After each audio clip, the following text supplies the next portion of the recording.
What's the meaning of countenance?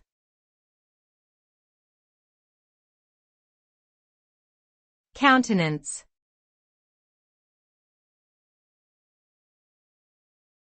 Countenance.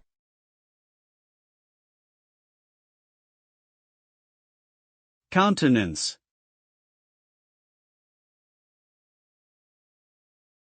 Countenance.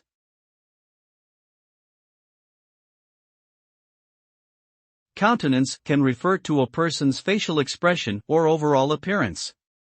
It can also mean to tolerate, support, or approve of something. As a verb, countenance can be used to describe the act of giving approval or support to something.